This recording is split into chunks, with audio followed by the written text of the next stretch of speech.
You know, not a lot of people did, but I did at the beginning of the season. I said the San Francisco Giants were going to go to the World Series, but that they were going to get there because of a Travis Ishikawa home run to end a game, and that they would be playing the Royals. You know, unfortunately, I looked through the tapes. I couldn't find where I said it. You are good. Yeah, I am good. Michael Shure here, TYTSports with Dan Keston. Dan, you know, it is not something that we thought was going to happen. Nobody in baseball thought it was going to happen. Of course, the Giants getting there, how they got there, kind of interesting. But let's talk about what the series means after 29 years going back to Kansas City. For the, you know, this is my place to mention Chris Chambliss hitting a home run 38 years 2 days ago to lift the Yankees into the World Series. I was dancing around the apartment when that happened.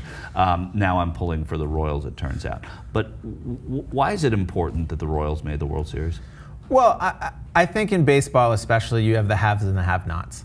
And as someone who doesn't like to watch the Yankees go out and just buy World Series championships, it's really great to see a team like the Royals, who have these young, scrappy guys who they really didn't spend a lot of money on, you know, end up being really the dominant team in this postseason. You know, and kudos to GM of the Royals, Drayton Moore. But what he was at Drayton Moore, what he was able to do was get these players through trades that were not necessarily popular trades. I mean, he got Lorenzo Cain, he got Alcides Escobar, and you know, he traded away guys like James Shields. So I think that there was a great deal of disappointment on the part of the fans at that time, losing good players, and then I mean, he got James Shields as well. So, but losing good players and putting together a core. That core also won in the minor leagues, so they're used to winning together. I mean, Sal Perez. I mean, that's a name nobody knows, but he's been catching on a team with Mike Moustakas and Billy Butler and Lorenzo Cain for a long time now. So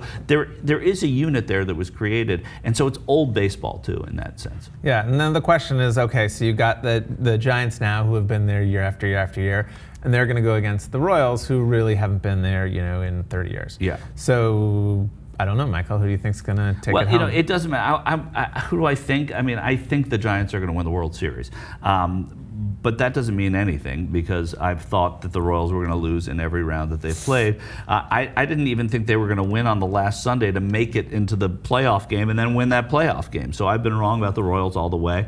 But here's what's interesting is the Giants have a great pitching staff. They have some superior bats. They have good fielding.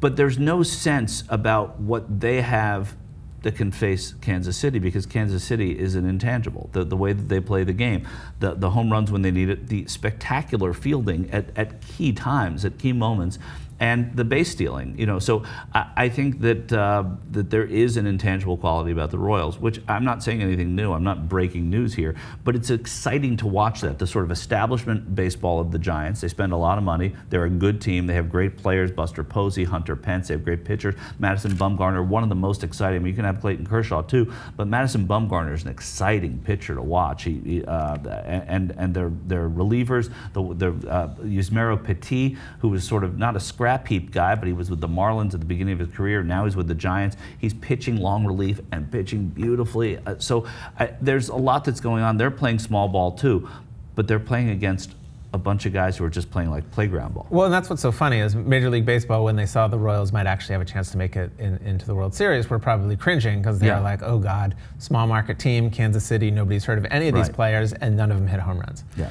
And so they were probably thinking this is going to be the worst year of our history.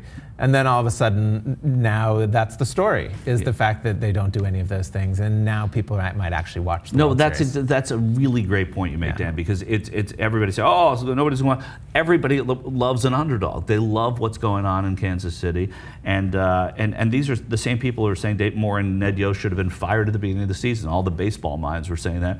And look where they are now. My prediction, I'm going to say the Giants in 6 games. I'm going to give the Royals 1 game at home and then 1 flukish game, because they're the Royals this year. I'm going to want them to sweep, which they probably will. I mean, that's what's so weird about it. Yep.